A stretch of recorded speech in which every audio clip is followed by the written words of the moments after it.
Раз, раз, раз, раз. Раз, раз, раз. Раз, раз, раз, раз. Раз, раз.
Okay.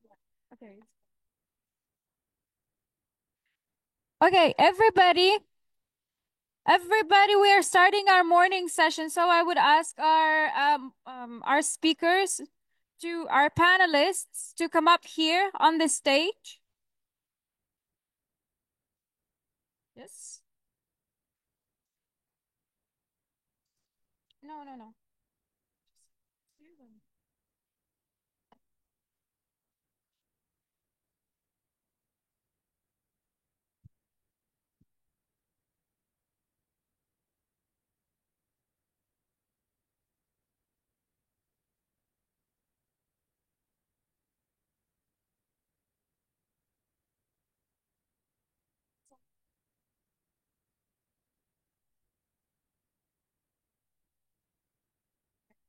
Okay, so I'm happy to see everybody here gathered this Saturday morning with this beautiful young people. But we are still expecting more, maybe someone from our delegation to join as well to hear all of the representation and how like the youth like how the youth inclusion can be implemented in our country. Okay, so I will start with a bit of an introduction. I'll be honest, this is my first time of moderating an event, so just like bear with me. But I'll do my best. Thank you. So um, as you know, I already forgot what I wanted. Um,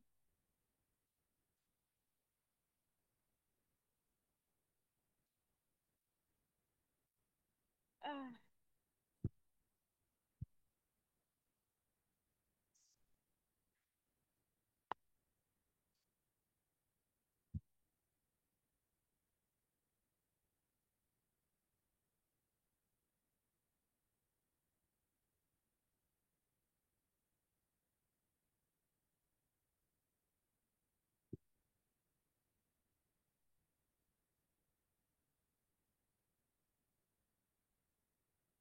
okay, yeah. So discussions about recovery have started a long time ago because the war didn't start in 2022. It started in 2014, and the discussion started even at that time. But the full-scale invasion have drastically and have exponentially worsened the situation, with entire cities being wiped out, with the greater human suffering, and a vast majority of nature devastated and destroyed. But despite this devastation, Ukrainian civil society and Ukrainians as a whole have resisted. They started strong and they have stood strong for this entire time. And young people have been part of the movement, of the resistance movement, I would say, during this difficult times. They have stepped up as volunteers to provide aid. Young people have been advocating on the international arena for the help to Ukraine. They have been sharing the Ukrainian culture. They have been sharing all of the perspective that was missing from the international perspective. And most importantly, that they have been joining the armed forces of Ukraine, and many of them, unfortunately, have lost their lives despite being bright people that could have been working for the better of the country. But apart from this war-related contributions, there are many young people working right now on recovery in their own areas and spheres. And for example, we are here are people who are interested in climate. I am the co-founder of Rozvi Youth Climate Initiative. It is the initiative that advocates for the inclusion, that advocates for the green recovery and the inclusion of young people, especially young women, in the recovery processes and in the climate policy. So I'm really happy that we've gathered today more of young people from other countries to talk about how this works with different contexts, and maybe how we can cooperate in times together with Ukraine. Right. I just wanted to mention here that this September, my colleague and we have written an article that haven't been published yet, but it is soon to be published, about the vision of Ukrainian youth on the recovery processes. We particularly asked people, the young people who isn't involved in the climate area, just like to see their own vision of how it looks like based on their interests. But we also wanted to see, is there this climate aspect that shows up? Like when they think about recovery, is there like this environmental and climate considerations? And there are, but it's just really important to notice that, of course, young people do not expect this like happy and carefree life, but they still carry that hope for the better future that they can build. And here I would like to start maybe to continue a bit of our context with which the climate movement lives in Ukraine. And here we have Gokul Rajendran. He's the founder of the Climate Entertainment and Govern app. He came this summer to Ukraine to film a film about the Ukrainian climate movement, especially with Fridays for Future. And I would like to ask you, like, what inspired you to focus on this war, like on the effects of war on biodiversity, health, and climate in Ukraine? And what have you found to be the most surprising impact?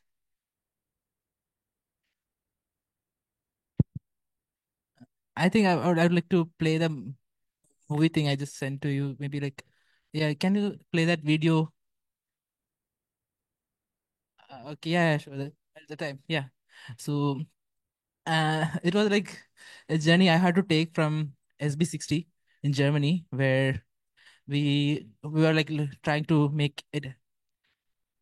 Wait, yeah. So it was like we want to make a change in the world. Like as a youth, we are trying for climate action, and like wars are making it worse every day. And not just one country is like making an issue over there. This spreads to other countries as well.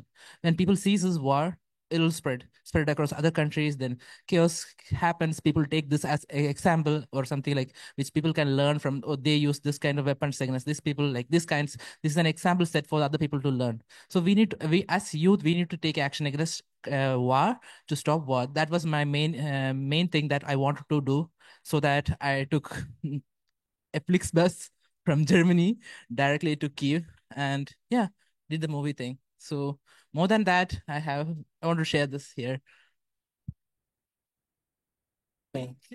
Friends, family, everyone told me, don't go, because Ukraine is too dangerous. Missiles are flying here and there. But for me, it was a call. Ukraine needs our support and help. If going there, sharing their story with all of you out there will make a change, then it's worth going.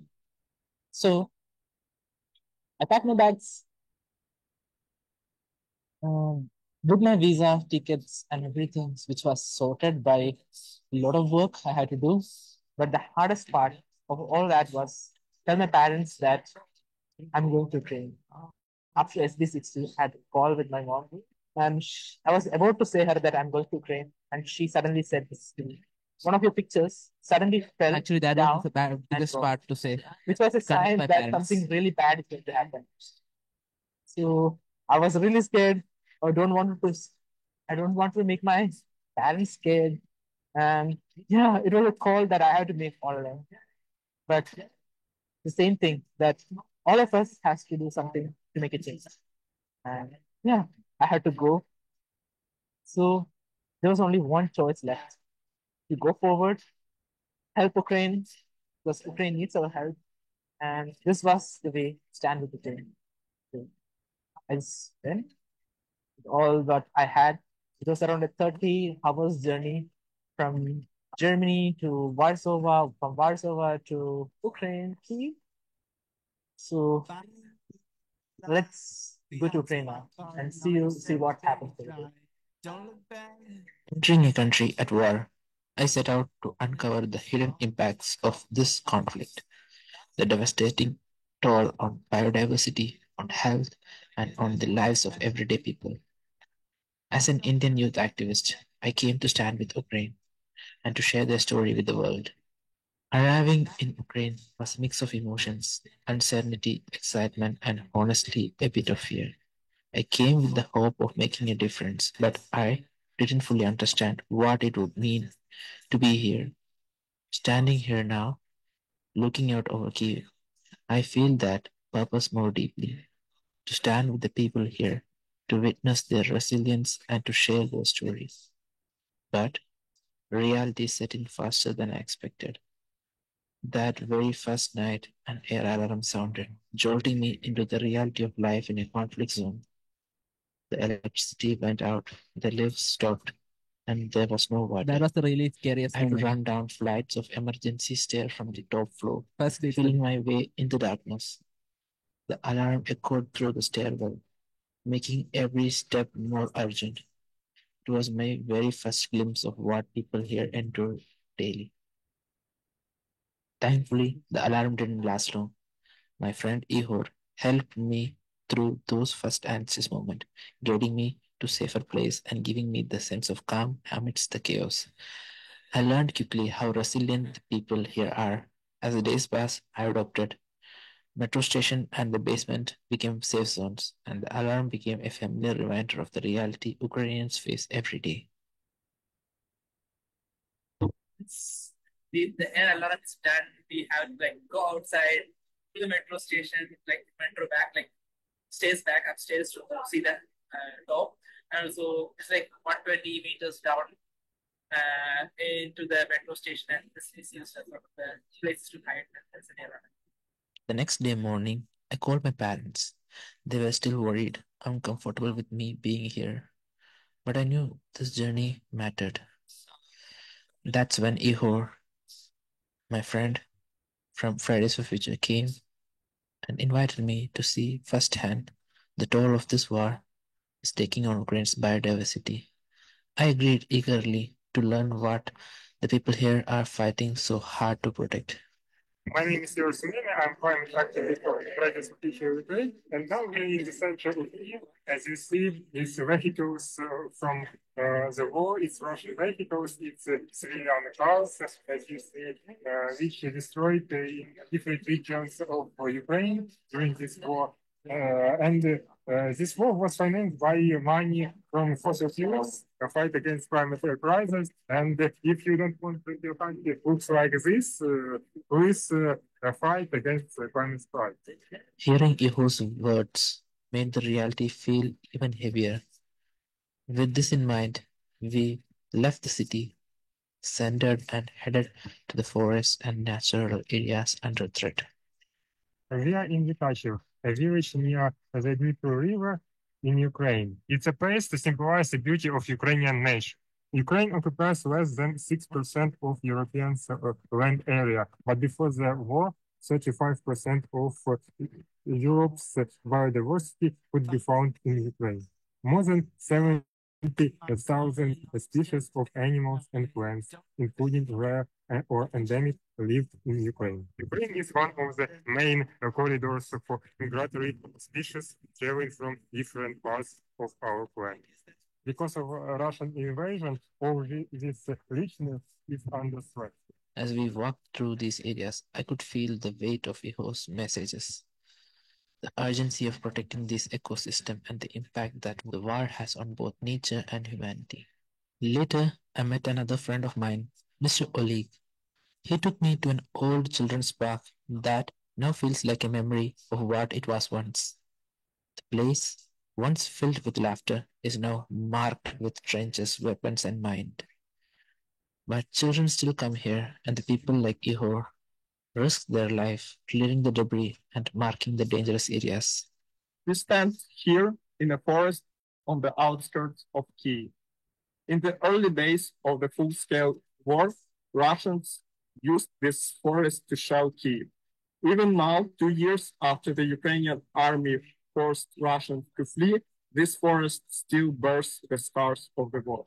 Overall, a third of all Ukrainian forests have been affected by the war. It is a huge area comparable to Switzerland in size. It's an unexploded ammunition now endanger 30% of Ukraine's land, forests, fields, and rivers. Clearing Ukraine of mines will take decades. In June 2023, Russians blew up the Kakhovka Dam. A gigantic wave from the largest water reservoir in the Dnieper River flooded the area downstream.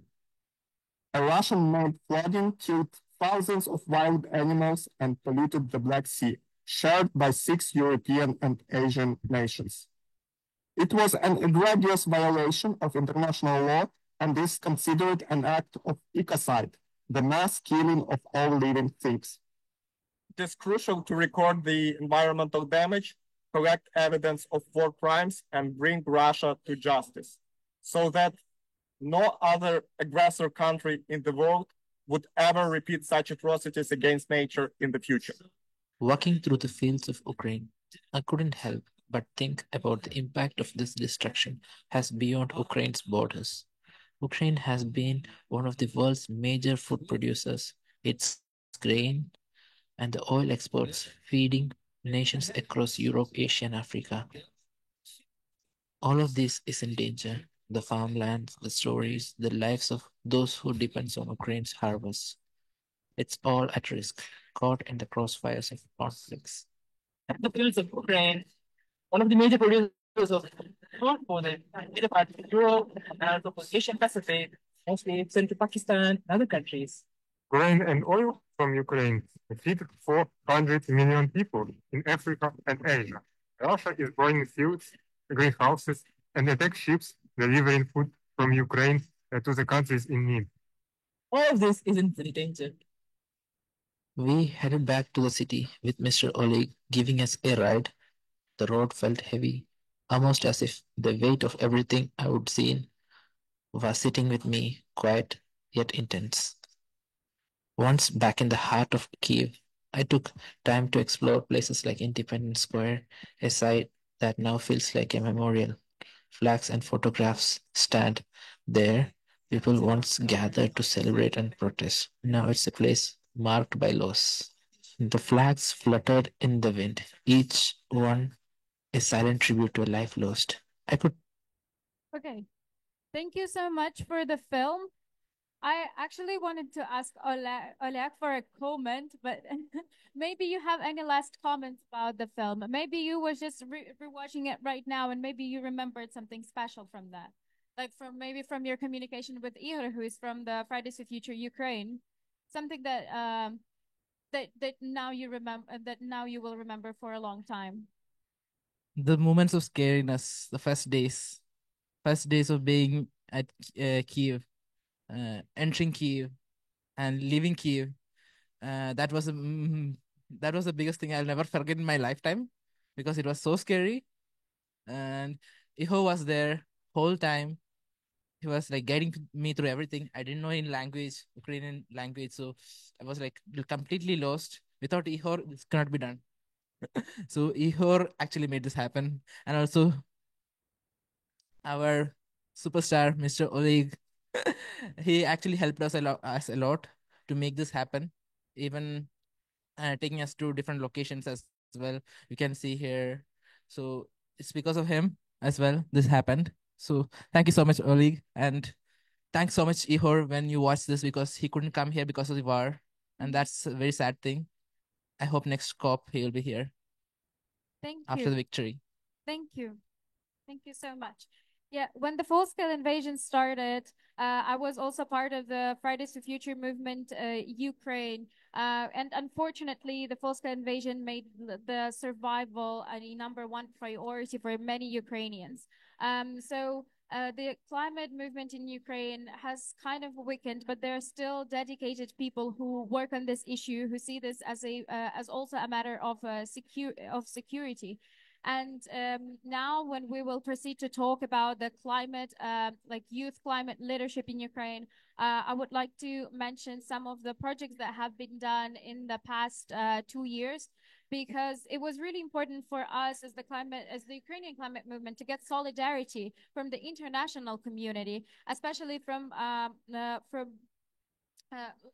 from people from all around the world, because shows us that there is support that we have, and I'm really grateful that you are here as well. And for example, Vika and I, we have our initiative called Razvi, and here are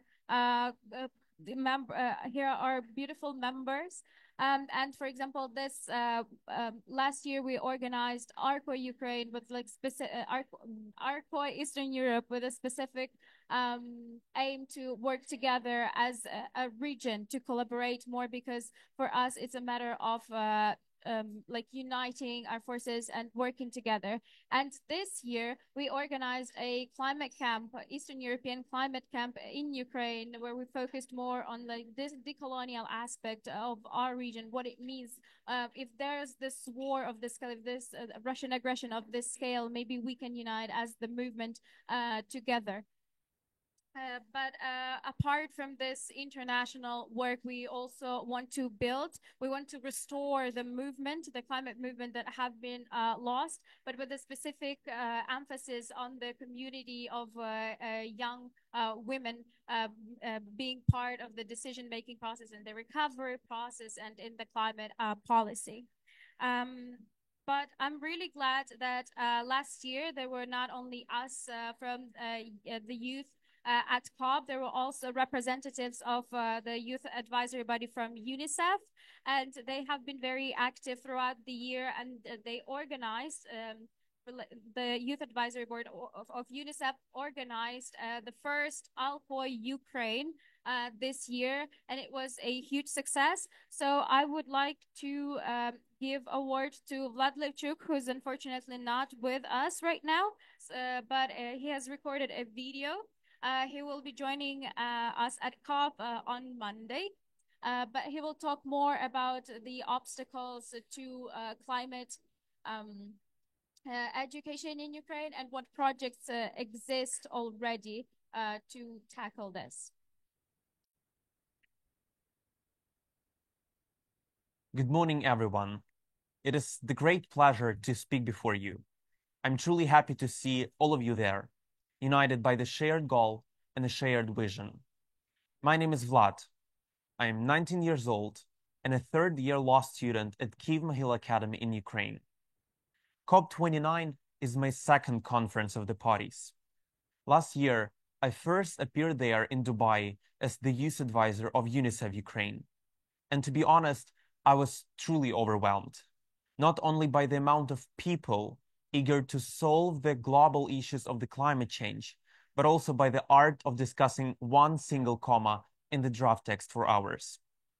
When we speak about COP, we always think of something grandiose, but also really complex. Climate finance, NCQG, GST, SBI, CMA, CBAM. But let's set aside these important acronyms for a moment. I believe that negotiators in their rooms will have enough time to discuss it. Instead, let us speak about those who cannot protect themselves and fight for the days of their survival all over the world. Let me speak about us, about children, about youth.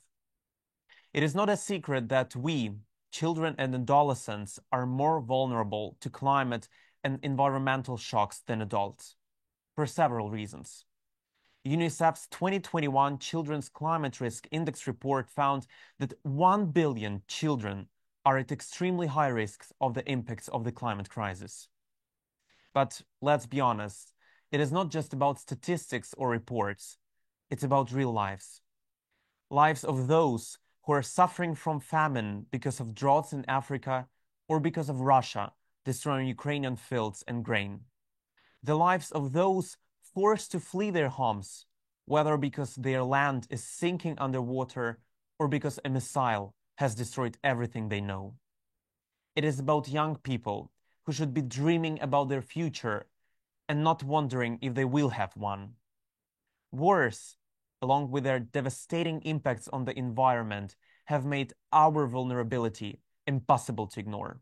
And believe me, in this exact reality, when you're fighting for basic survival, it becomes difficult to think about climate change. Lots of my mates are not tired of repeating the same thing. It is not relevant, or we do not need this. I must confess that it upsets me. But on the other hand, this is one of the reasons why we are here. As active young people, it is our duty to mobilize our peers, to show them what is happening, and to raise awareness about problems that in 10 or 20 years will become painfully visible. Despite everything, I believe that Ukrainians are symbols of resilience. Can you even imagine anywhere else in the world where 60-year-old students unite to clean a river while drones fly overhead? But this is actually happening in Bila Tserkva, where students are restoring the beautiful and diverse Ros River. Or could you even imagine creating green spaces to serve as natural barriers against pollution from factories? These all beautiful, inspiring initiatives belong to us, Ukrainian children. These are a project of Upshift members supported by the UNICEF Ukraine, a great supporter of youth projects aimed at developing our communities. However, it should not be left solely to charities. We need an organized state policy, one that not only listens to young people, but also empowers us with the tools and support to implement the best practices in Ukraine. This year, in 2024, was a landmark for my team and me. You might ask why. Because in 2024, we organized our very first local conference of youth, Oskільки Ukraine. What began as a small working group within our advisory board grew into a nationwide gathering of enthusiastic Ukrainian youth ready to share their expertise and thoughts on the climate crisis in Ukraine and beyond. We brought together over 150 young voices from more than 20 different oblasts and gathered insights from around 5,000 respondents through our national Green Skills poll. But this wasn't just another event to check off a list. For us, it was about building a community, enriching the network of climate and sustainability activists, crafting a vision that reflects our generation's aspirations and concerns. And we succeeded. We held 2 iterations of LUKOI, united Ukrainian youth, and for the first time ever, submitted our youth statement to the Yango under UNFCCC and to our ministry. I could speak at length about the content of this statement, but its essence, it's pretty simple. For youth, with youth. It's the only way forward. But as I stand here today, I ask all of you, policymakers, activists, and leaders, to not just see us as the future, but to recognize us the present. We might seem inconvenient, odd, maybe annoying, but the only truth is we are careful and empathetic about our lives, about our planet, about our future. Climate change knows no borders and no ceasefire. Climate change as a cancer will step by step vanish us. So please, let us take part in making our future better and help us with it. Thank you.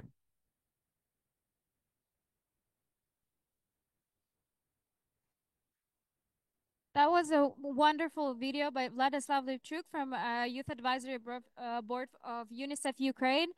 This year, they are also organizing a youth delegate program, but this is actually what we have gathered here to talk about because, for example, we have only such delegates or maybe some activists finding funding for themselves if they want to come to COP, or there's this great initiative by UNICEF that chooses delegates, but we don't have a proper mechanism within the government that really involves, that it really includes young people in the decision making and in the climate policy that also that then can be then can come to COP and work here together with the same rights as the other representatives of the delegation. So we are going to talk about the youth, the young people in climate advocacy, and we have here 3 panelists who represent their country. We have 2 panelists who represent their countries. We have Paula Avotinja, Climate and Environment Advisor to UN Youth Delegate of Latvia. We have Siri Ankarfors, Youth Climate Delegate of Sweden. And we also have Benjamin Streletsky, who is the UN Secretary General advisor on climate change from Eastern Europe. So there are some challenges in Ukraine because the Ukrainian government, even though is showing some of the interest to include young people, the process has been really slow. And this year is particularly interesting because they launched like the selection process for the Youth Advisory Board under the Minister of Environment, but we still don't know how transparent it will be, what the mechanisms it will be, and we don't know if there will be also like the specific Department of Climate and whether there will be a special delegate to COP and other climate conferences. So we as ROSVI, but also UNICEF Ukraine is interested in it to share to develop climate diplomacy in Ukraine, and so we're gathering different perspectives on how these things work in other countries. And this is also the reason why we are conducting this session. So we would like to ask you about your roles and what they involve, how it works in your countries, and what specific responsibilities does it involve. Maybe we can start with, yes. What? Yes. Thank you so much. Can you hear me? Yes, great. So my name is Siri. I'm the Swedish youth delegate, and I would love to tell you some more about what being a youth delegate in Sweden is like, because it differs a bit between the different countries. I am the only youth delegate of Sweden. Other years it's been 2 people. I will get back to why that is. But my mission, I guess, is to represent the Swedish youth. I've been elected through a process. It took 4 months where the Youth Council of Sweden got nominations from 80 youth organizations, and they selected one person to be the youth delegates. And this aligns with one of the minimum requirements from for the youth delegates. So it's supposed to be through a democratic process, including youth. But what is my role? Well, I am part of the Swedish delegation, the national official delegation. This means that I stay at the same hotel with them. I eat breakfast with them. I have meetings with them every day. We share an office, and they make me write reports for them as well. So in many ways, I am part of the Swedish delegation, but I am not there to represent the Swedish government as the others are. I am there to represent the Swedish youth. So prior to going to COP, I had consultations with the Swedish youth organizations and also with Swedish youth in general, where I asked them questions regarding the different negotiation tracks. And from these questions, the consultations, I wrote a policy paper with the red lines of Swedish youth that I've handed over to the Swedish delegation. I will, in 1 hour, a bit less, hand it over to the State Secretary for Climate, and I will also try to give it to the Minister of Climate in Sweden as well. So that is one big part for me, to be part of the Swedish delegation, but to represent the youth. But I'm also working as a bridge between the young civil society here at COP and the government. So I have daily meetings with Swedish young observers here at COP, and I collect their thoughts and worries, and I bring it to the Swedish delegation meetings.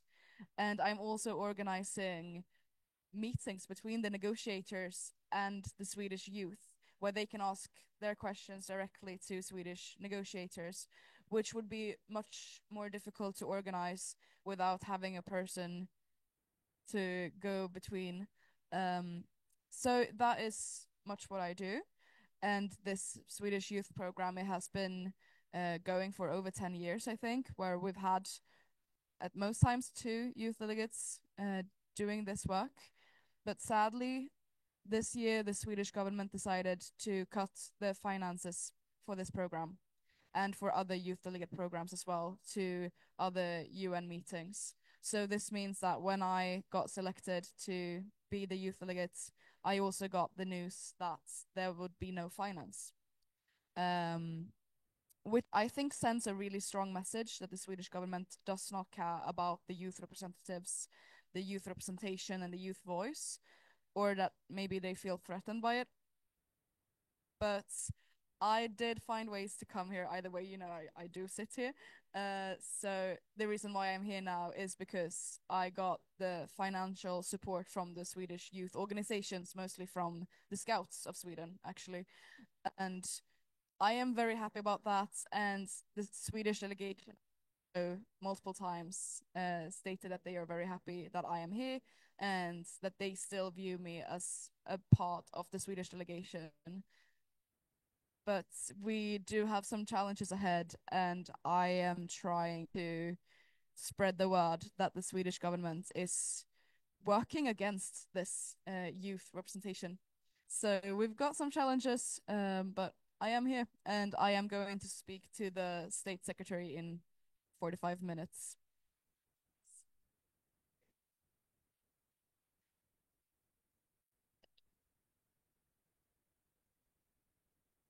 I guess I can go. I'm so sorry to hear about the finance cuts.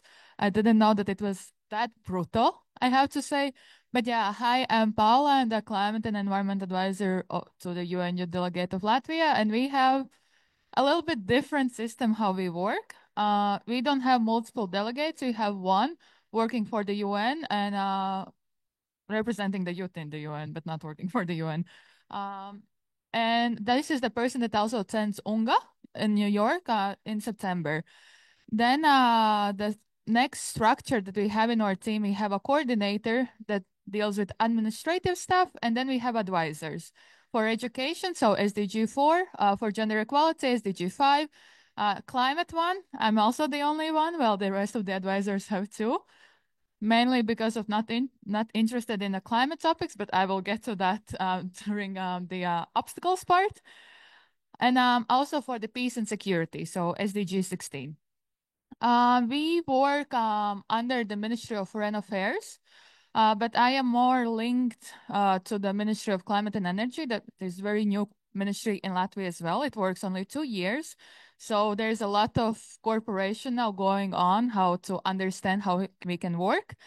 And we also are affiliated with the Latvian Youth Council. And what we do for collecting the youth voices, also regarding the climate matters, the biggest event that we have is a national conference happening every year in August. I have attended 2 of them and helped organize 2 of them because this is my second mandate as well. And we also actually had a panel discussion about ecocide in 2023. That was portrayed in the film, but we more talked about why ecocide is not highlighted in the Roman statutes as a war crime. And for the youth, it was also a very important topic to talk about, knowing also that we are bordering Russia and knowing the threats that we might have as well. So yeah, I'm there mainly for collecting the youth voices on climate and advising also my delegate, as it is hard to cover all the topics that the UN presents, all the SDGs that UN presents. So I'm more focused on the climate. And we also organize time to time the Baltic Conference. That is something that we started 2 years ago. We started it in Latvia, mainly focusing on Ukraine, the first one. So we had a cooperation with the Baltic youth and also Ukrainian youth coming to Riga and talk about their issues regarding climate, peace and security, gender equality, and also education. And the second one happened in Tallinn, and the third one was supposed to happen in Vilnius, but unfortunately their youth delegation representation is very weak for now, and we couldn't get the contacts for it, but hopefully the next one will happen in Riga again, because it's the rotation principle, and I hope to see you all there as well. This is an official invitation. But yeah, thank you. Thank you. And now, Benjamin, what does this high-level role, what does it involve? Oh, I lost my voice. Let's see for how long I can speak today. First of all, let me start by saying how incredibly humbled I am to be here. Ukrainians have been fighting the heinous Russian invasion for the past 2.5 years. I come from Poland, and we are so acutely aware of the struggles of the Ukrainian people. And I'm so proud that my country has shown unconditional support for Ukraine, and I'm sure will continue doing that for as long as necessary. So my role as the youth advisor on climate change to the UN Secretary General, it's a 2-year mandate, and the first cohort of this program started in 2021. My group started, we're appointed in 2023, and my mandate will end in roughly 2 months. In this role, we are asked to advise Secretary General on his climate agenda. And as we know, he has broad mandate of acting not only on climate issues, but also other aspects of sustainable development, human rights, migration, and other issues. And it's really telling that the only youth advisory group that he chose to appoint is on climate change, because it shows the incredible importance of this issue to our generation. We meet him every 3 months, and during those meetings, we relay the views and perspectives from young generation. I'm the representative from Eastern Europe, and while we are asked to participate in the work of the Youth Advisory Group in our personal capacity, it is certainly important for us to relay the issues that impact young people in our region the most. So I have tried my utmost to make sure that perspectives of Ukrainian youth are adequately represented in the dialogues with Secretary General, and we're delighted to have youth representative from Ukraine in the last year's dialogue during COP28. And I'm open to continue creating spaces for Ukrainian youth to relay their views to Secretary General and his team, because as we know, there is a huge nexus between climate and peace. And unfortunately, we as Europeans outside of Ukraine continue to send billions of euros every year to Russia for its oil and gas, despite the necessity to cut the imports. We still getting LNG, pretending like this is not actual imports. And so that needs to end as soon as possible, because this buying of fossil fuels drives not only climate change, climate crisis, but also the destruction of Ukraine. Thanks. Thank you so much. And I'm also very thankful to all the panelists for also mentioning the support for Ukraine, and also like amplifying our voices, because the war has brought a big toll, and I'm really grateful that you also continue like working with Ukrainians. That really means a lot to us. So now when we continue talking about the maybe obstacles, because we've already heard that there are already some problems, but I guess there were already some, because the youth policy is still developing. There's still a lot of things to better, maybe like to learn, and so on. And so I would love to ask you, have there been any obstacles to you engaging in youth climate diplomacy? And more importantly, what has been the main impact that of your role at such high level, and what sort of approaches have enabled this impact? Thank you. Great questions. So I've already mentioned the obstacle of finances within my role as the Swedish youth delegate, but I think that we all, as active climate activists or young people that care about the climate, whatever label we put on it, I think that all of us meet obstacles, and I feel like one of the most, the ones that I meet the most right now is the question of being taken seriously, because even though I am representing 600,000 young Swedish people, the questions that I get from media are often, why are you flying to COP? Is that not hypocritical of you? Or what do you think about Greta Thunberg? Is she getting too much credit? Why are they not asking me about climate policy? Why are they not asking what young Swedes think about climate finance and CQG? Why are all the questions related to these topics of who is a climate activist, and am I doing the right thing, or how are you supposed to make a difference if you do these things? And I feel like that is an obstacle that I think that many of us are meeting, regardless of where we're living, in what country. And this is a question of polarization. We are questioning why people are making these choices, and if you are doing something for the climate, it's either you're not doing enough, you're a hypocrite, or you're doing the wrong things. And I think that everyone that is engaging in the climate crisis, we are choosing to use the tools that we have. I am very privileged to have the tools of policy and to be in the Swedish delegation and be able to talk about politics with the politicians and to be in the room where the negotiations are happening, since I have a party badge.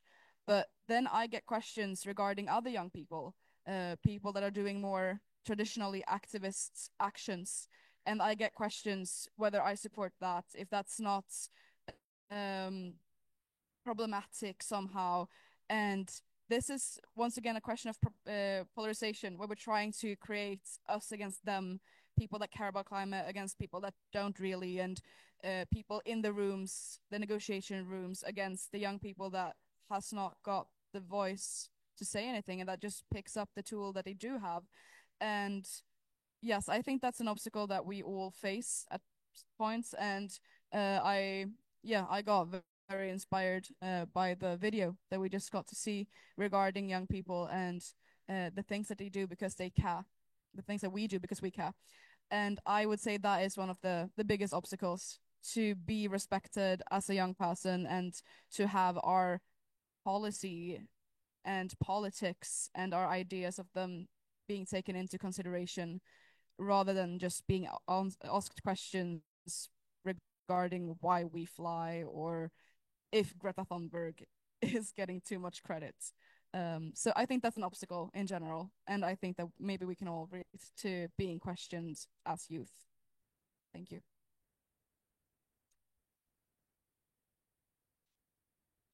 Yeah, I have to say I have written down a lot of obstacles regarding youth representation in Latvia. And first is, of course, again, the financial support. Ministry of Foreign Affairs of Latvia has a fund for us for one financial year for one trip to one of the UN conferences. We are a team of 9 people representing youth, and we have access to only one fund for one event. My youth delegate, he lives now in the United States, so he went on his own funds to the Yunga, so he could left me the financial support from the ministry so I can be here and talk about youth and represent youth. When it goes to the meaningful engagement, I would say that Latvia is still a bit of the tokenistic culture when it goes to the youth representation and involvement. We had an SDG report done by the State Audit Office 2 years ago, and I needed to talk about it this September. That's why I remember it very vividly. And the youth part was mentioned once in 60-page report, which means that also for the SDG implementations, youth is not important. When it goes to the, as I mentioned, the climate engagement, climate and energy ministry is very new one. It's only working for 2 years, and finally has developed a climate law that is now in the parliament, waiting for its approval. And when it went to the negotiations with the public, the talking with the public about it, we have this one online system called TAP Portal, where all the NGOs or private persons can submit their comments about what they think about the proposal before it's being sent to the government and then to the parliament. We got informed about this opportunity 2 days before closing the round of giving some input about the climate law in Latvia, which is, again, not in a timely manner, but that's something that has been done also to all of the NGOs. So it's not very youth targeted, let's say that in this case. But yeah, another thing that I find as an obstacle is that youth is being counted in Latvia till it's 25 years old. So after 2 years, I'm going to become an adult in Latvia's system. But mainly in the EU, it's 30 years. And I think it creates a big gap how to involve those who are in the EU standards still a youth, but is not in the Latvia standards, a youth by the definition. So 26 till 30 years old. And how to involve them and why are they left behind in this case. And the knowledge transfer. We just got the new UNFCCC focal point in ministry. And it was, again, starting from the new point of introductory series of saying what we are doing as a program. Why are we here? Why do we want to participate in COP? Why do we want to talk with them? And there is no continuity of how to work with the youth. But I think I will stop here for now and give word to the future. Thank you. So in the youth advisory group, we are seven people. And if you use the broadest definition of youth and children, we have 3.5 billion people in the world. So again, we are not asked to represent all children and youth, but I definitely feel the responsibility to have a sense of what children and young people want and bring those perspectives to the Secretary General. And it's a difficult job because for once, in general, it's hard, but so many of children and youth live without access to internet. They actually live without access to electricity. So many children and youth live in places where they need to prioritize work over participating in consultations for COP or UN General Assembly. So many children and youth live in the conditions of conflict and war and occupation. And the last thing I feel comfortable to do is to ask them to take an hour of their time and fill out a Google form. And that also includes many people in Ukraine, right? There is a reason why there is not so many young Ukrainian men in COP, it's because they have to be at the front lines, or otherwise they just can't leave their country. And so these are the real challenges that we face when it comes to representing young people and the issue of access.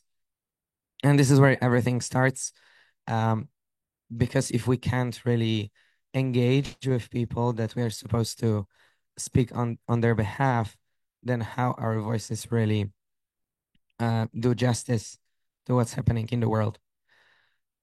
This is a big issue that we continue to think how to address, and all of us in the Youth Advisory Group come from movements from different sectors of climate action: energy, water, biodiversity, desertification, and we all bring deep expertise and years of engagement with networks. But then the next step is also to synthesize those views, and it's also an issue of capacity, and I'm sure some of my colleagues can relate to that, because it's just all of us have our day jobs. I don't know, at least I'm a full-time student, and I do paid job on top of this, and this is kind of a voluntary engagement that I have to do and take out free time out of my schedule.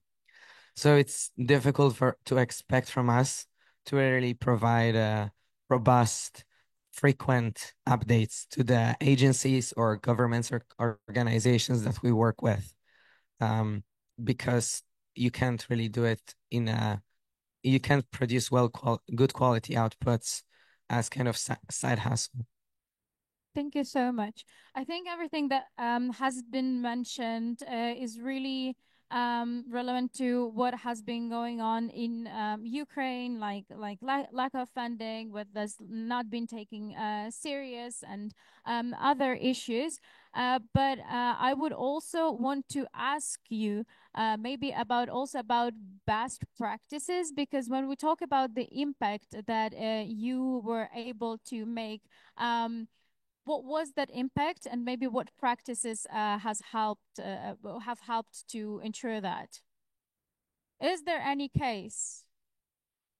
How do you feel? Yeah, I'm gonna start at least getting this highlights from Siri. Yeah, I realized I never said about the good things that was here. Of course, coming here, it was establishing also a good contact with the ministry and the head of delegation as well. As this is my last mandate as well, I'm gonna retire from my side hustle, let's say that, on the 31st of December. But I have already now 2 new advisors that are going to take up the role. So establishing a close contact with the ministry and the head of delegation and signalizing that we are here, we want to give input, and you need to listen to us because we're also citizens of this country, right? So yeah, and what was helped is just poking all the time. I'm sorry for the language, but poking all the time, sending emails, organizing the meetings, also organizing the meetings with the Ministry of Foreign Affairs, to say that we need to organize meetings with the Ministry of Climate and Energy. Very bureaucratic way, let's say that, how to make this impact and how to be heard. But yeah, I'm gonna stop here. Thank you. It's a great question, and I had to think a bit like, what would you consider a best practice? Because I too have the meetings with the delegation and the negotiators, and I try to have open conversations with the ones that are following the NCQG like I do. And of course, that is a best practice of having conversations, establishing relationships, and trying to show that you are knowledgeable on the topics that you talk about. But then I try to think what could be applied on people that are not in the very specific position of being the youth delegates, because most young people don't have this opportunity. And I think that one of the most important parts of my job as the youth delegate is to connect young people to each other and young people to people in power. So here I've been trying to mobilize the Swedish youth by creating a WhatsApp group and having meetings where we discuss the different negotiation tracks. And then I've been speaking to the Swedish delegation. I've been saying, I had this very insightful meeting with the Swedish youth and the Swedish observers, and they have some really good questions, and you should really try to talk to them. And then they have put time aside to go and speak to the Swedish youth, and I think that's really good. And I think maybe that is a best practice in general, to be the sort of the Swedish pavilion calls it the climate matchmakers. So to be a person that connects people and try to organize these little meetings with the groups, because when you're at COP, especially if you're a youth at COP, it can feel so challenging and overwhelming. You don't know what you can do, how do you make an impact, who are your allies, and who are the 1,700 oil lobbyists working against you. And I think that is one of the most important things, that you need to find your allies, and that we as youth, we come together, we listen to each other, and we show each other that we do have a community, we have people we can talk to, and then we can show people in power, negotiators, oil lobbyists, or whoever is here, that we have the knowledge and that we are mobilizing, because that's where we find the strength. And I'd say that is my best practice.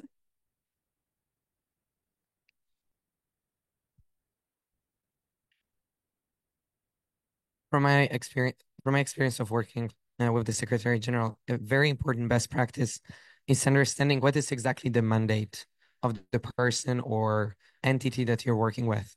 Because UN Secretary General sounds like a very powerful role, but in fact, it's not that powerful. I mean, he oversees operations of the UN, and he has huge diplomacy platform. And so the most successful interventions that we've made at IAG is when we were working with groups that had very specific asks to the Secretary General, aligned with his mandate and what he can do. For example, some of you may know about the advisory opinion of the International Court of Justice on climate change. And we've been working with the youth group that is championing this initiative. And they've made very specific asks to the Secretary General. First, to endorse this process. Second, at the time when this was under review by the GA, they wanted us to ask the SG. So he talks to the President of General Assembly. So he invites youth to speak at the GA, right? And these are very specific asks that we can make to the SG because these are within his power. Or other examples included, even at this COP, asking SG to make an intervention on specific negotiation items, right? For example, finance is firmly on the agenda, and he has been talking about it many times. Another important topic is the Just Transition Work Program. He hasn't really spoken out about it. We made the ask, and hopefully before the end of the COP, he's going to come forward and put some pressure on the parties to talk about so they advance on this topic. I definitely agree with what you guys said as well in terms of best practices. So I would just highlight this for now. Thank you so much. I have also a quick question, maybe to Paula and Benjamin, because Siri has already mentioned working with grassroots movements, like young grassroots climate movements.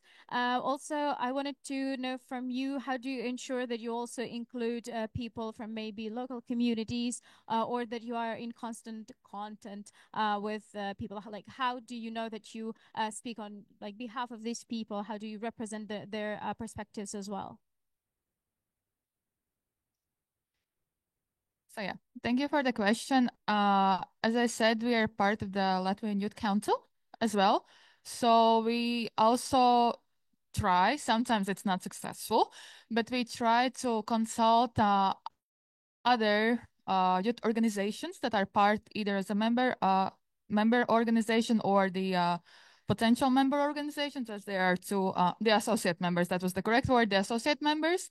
Regarding what is their view, because they're also more regionally. Because mainly all of us are located in Riga. Now I live in the Netherlands doing my master's.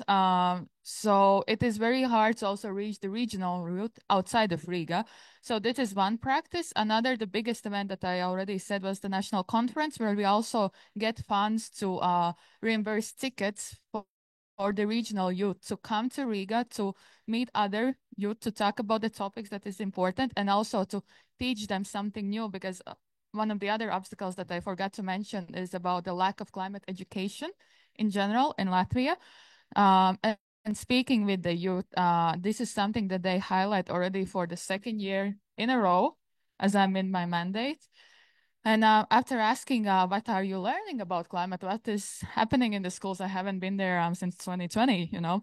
And they mainly highlight that we learned some terms in English language classes. And yes, there are said that there is climate change, not crisis, but change.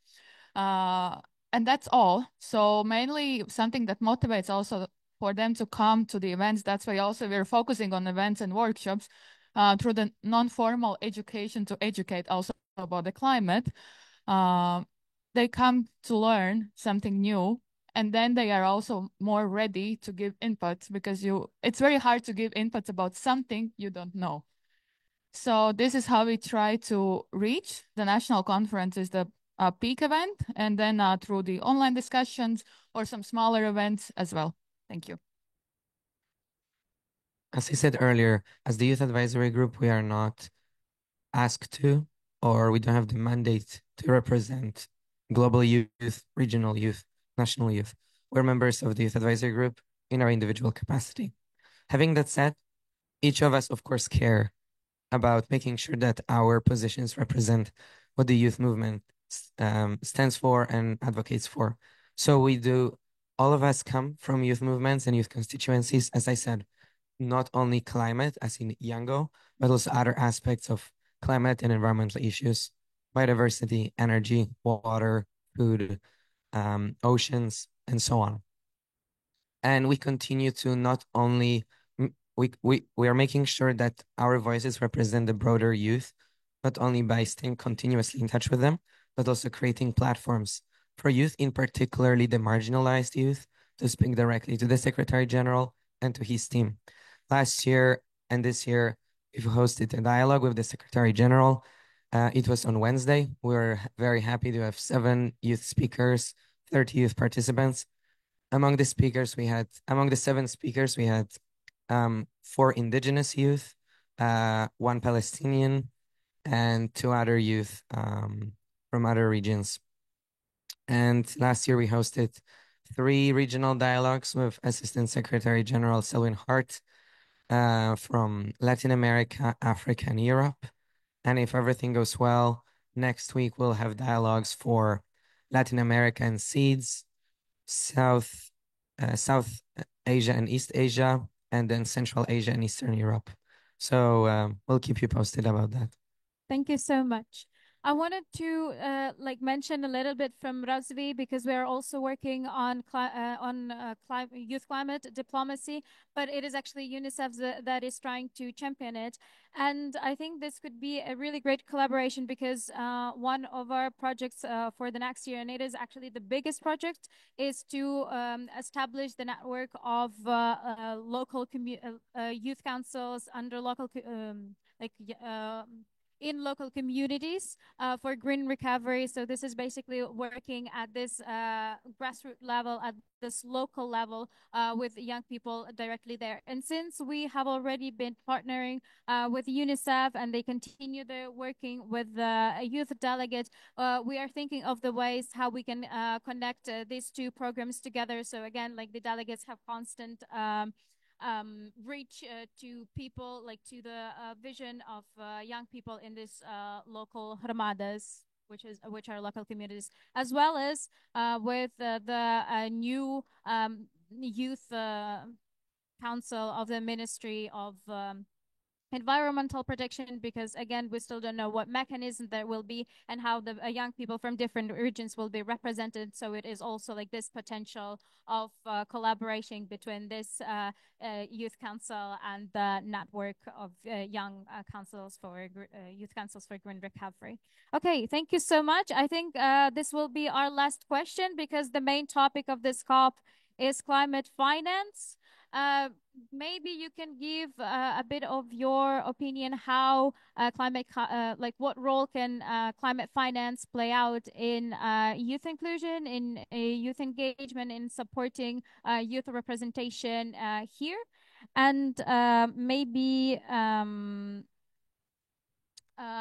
also with not like at this high level, but also how this climate finance can reach young people in local communities. Great question. Thank you so much. I need to go in like 2-3 minutes. I hope that's fine. But yes, climate finance is definitely one of the most interesting subjects this COP. And I've had many conversations with young people regarding climate finance and what their statements are. We've got very strong opinions from the Swedish youth about the polluters pay, for example. And I think that what we need from climate finance and what the Swedish youth have stated that they want to see is very ambitious goals, and they do want to see the climate finance going to the communities so that it's reachable from the communities. And I think when it comes to youth inclusion, that is often the way to go when you have the local communities with the youth in the center, and the grassroots movements influencing. That's the way that it can be reachable for young people as well. Yeah, I'm not sure if that answered your question. Yeah, thank you so much. Because I would like to thank you for your participation before you leave. So maybe a round of applause for Siri. Thank you so much for speaking. Okay, maybe we can move to Paula then. So yeah, talking about the Latvian youth, of course, similar as with the Swedish youth, polluters pay. When it comes to the climate finance, it's very important that it reaches also all the marginalized groups, which also includes youth and also women and other marginalized groups. But when we talk about the youth specifically, and after attending some of the events here as well regarding the climate finance, I have to say I'm not the best person to ask about the climate finance. I have been following the Just Transition program more, but when it comes to the finances, it was highlighted that a lot of finances actually go to the global north and not to the global south. So how to divide it properly that everyone gets a fair share? And when I talk about everyone gets a fair share, also marginalized groups get a fair share. Thank you. I hope it answered your question. So actually yesterday I was co-hosting an event where we discussed this exact topic. And what is very interesting is that the challenges that we are seeing on a country level are very similar to the challenges that we are seeing on a small level of organizations or even individuals applying for countries. Both developing countries and individual groups of people struggle with issues like transparency and reporting requirements. And that is particularly relevant in places where there is limited capacity for doing this kind of work. Most of funders require very sophisticated levels of tracking what you do and how your work is generating impact, and then bringing it all back to them in different formats, because then every funder has their own format in terms of submitting an application, monitoring the work, reporting, and if you want to renew it, there's also different cycles and so on. So really the level of complication to access the funding in the first place is what prevents many groups from tapping into those resources. I think we've seen an increase in the access to youth, in the access of funding for youth-led initiatives, and that's largely driven by a lot of leadership of youth themselves. Youth have done a lot of advocacy with philanthropy groups, governments, companies to highlight the gaps for youth-led action, but also to show the success stories of how youth-led initiatives have generated impacts. And I think with more and more successful youth initiatives, we'll be seeing more of that. But there's definitely, within the youth landscape, young people in the conflict zones, young people in other marginalized groups face the greatest shortage. of funding. And this is where the funders are the least likely to commit the resources. So we need to keep bringing that to their attention. Thank you so, so much. That was very, very insightful. Okay, I think that we've a bit running out of time. That is why we've discussed everything that we wanted, and I really want to thank our panelists here. I'll remember that there was Benjamin Steletsky, the UN Secretary Advisor, Youth Advisor, and also Paula, a climate advisor to UN Youth Delegate of Latvia. Thank you so much. Yes. Yes. And also, if you still have time, there is a suggestion to finish watching the film by Gokul. You want to comment? Yeah, sure. And maybe maybe you could give a quick explanation again for people who joined a bit later what film we are talking about. Yeah. Dear participants, my name is Oleg Kiril, and here I'm actually representing young environmental protection activists in Ukraine as well.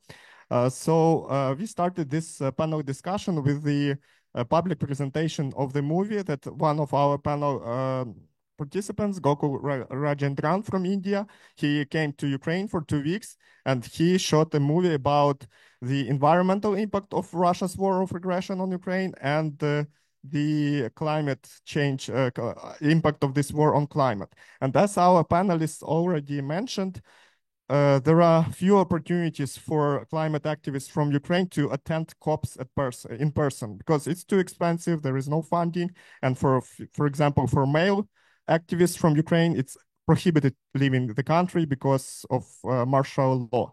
That's why I want us to watch this 15 minutes of movie not once again, but from the beginning to the end, because this movie mentions voices of climate activists that couldn't make it to COP.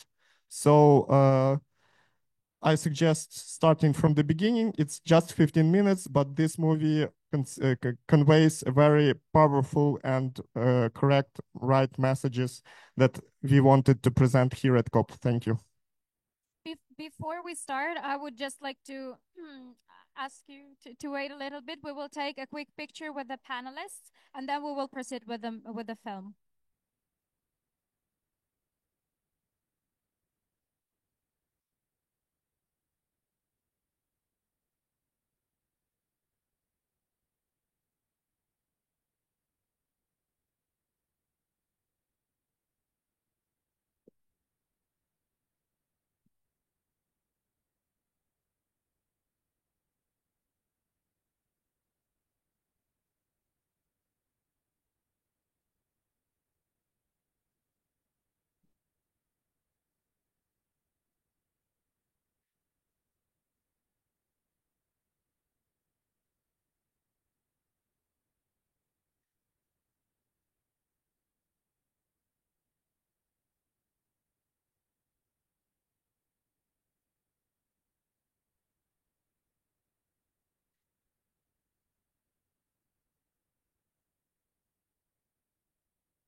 It wasn't an easy decision to go to Ukraine. Friends, family, everyone told me, don't go, because Ukraine is too dangerous. Missiles are flying here and there. But for me, it was a call. Ukraine needs our support and help. If going there, sharing their story with all of you out there will make a change, then it's worth going. So I packed my bags, booked my visa, tickets, and everything, which was sorted by a lot of work I had to do. But the hardest part of all that was tell my parents that I'm going to Ukraine. After SB60, I had a call with my mom, and I was about to say her that I'm going to Ukraine, and she suddenly said this to me. One of your pictures suddenly fell down and broke, which was a sign that something really bad is going to happen. So I was really scared. I don't want to make my parents scared.